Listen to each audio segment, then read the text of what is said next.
Quand les prix de l'or ont atteint 1200 dollars l'once, le métal semble être dans une situation de surachat. Cependant, nous prévoyons un recul. Nick Kelsey, The Gold and Silver Club de Londres.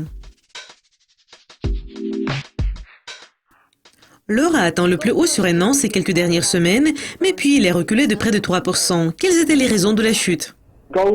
L'or a connu un début formidable de l'année 2016. Comme vous avez mentionné, il a gagné plus de 80% jusqu'à la semaine dernière.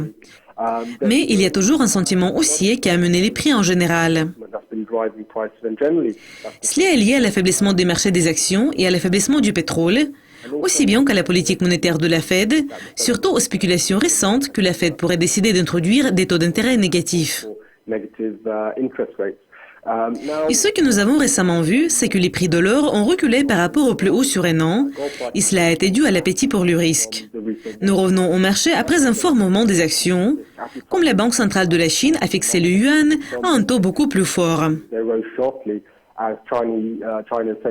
En plus, nous avons vu la hausse des prix du pétrole de 5%, suite aux attentes que l'Arabie saoudite, aussi bien que la Russie, vont se réunir pour discuter la possibilité de la réduction de l'approvisionnement annuel.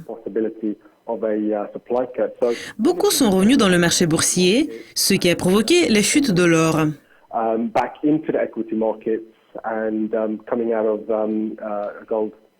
Est-ce que vous prévoyez ce recul? Oui, je le prévoyais. Du point de vue technique, quand les prix de l'or ont atteint 1200 dollars l'once, le métal semble être dans une situation de surachat. Et donc ici, à The Gold and Silver Club, nous nous attendions à une baisse, et après une baisse tellement forte, la prise de bénéfices était inévitable. Les négociants attendaient le retour de la Chine sur le marché après le nouvel an chinois. Et donc nous allons attendre pour voir les réactions.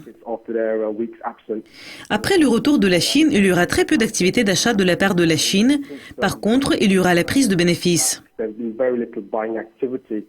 Et actuellement, les négociants essaient de rééquilibrer leur portefeuille tout en prévoyant des hausses sur le marché des actions. Quelles sont vos prévisions pour l'or pour ces quelques prochains mois? Pourrait-il reculer jusqu'à 1100 dollars l'once? Je ne crois pas que l'or recule au-dessous de 1100 dollars, à moins que la Fed reprenne ses projets originels d'augmenter les taux d'intérêt 3 ou 4 fois cette année. Cependant, il y a beaucoup d'incertitudes sur le marché quant à l'état de santé générale de l'économie mondiale. Et je ne crois pas qu'elle disparaisse dans l'avenir proche.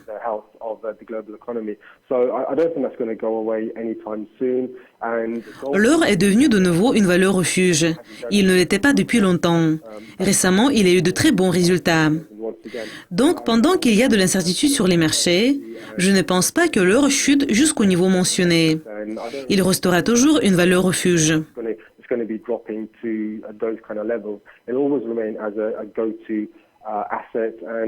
Je crois qu'en général, les prix peuvent reculer si les actions deviennent de nouveau attrayantes. Donc, les prix pourraient reculer jusqu'à 1150.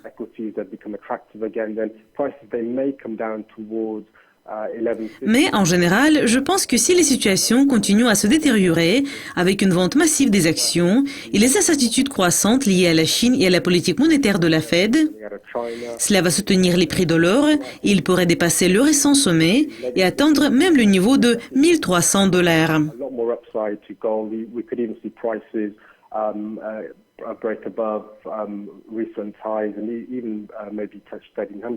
Et s'il s'agit de l'argent, il est glissé de 2,7% à 15,28 dollars l'once. Est-ce que les mêmes facteurs ont pesé sur l'argent ces quelques dernières semaines? Et quelles sont vos prévisions pour le métal à court terme? Oui, c'était les mêmes facteurs. L'argent est en corrélation avec l'or. Donc, quand les prix de l'or chutent, les prix de l'argent reculent également. Les mêmes facteurs fondamentaux qui ont influencé l'or ont produit un impact sur l'argent. Les raisons de la chute ont été les mêmes. Je pense que les prix de l'argent, qui sont près de 15 dollars l'once, pourraient potentiellement glisser à 14 ou 13,50 dollars l'once si les prix de l'or continuent à reculer. Si nous voyons un bond de l'or à court terme, l'argent verra une hausse. Donc nous pourrions voir que les prix de l'argent atteignent de nouveau le niveau de 15 ou 15,50 dollars l'once. Nick, c'était un plaisir de vous parler. Merci. C'est tout pour le moment. Au revoir.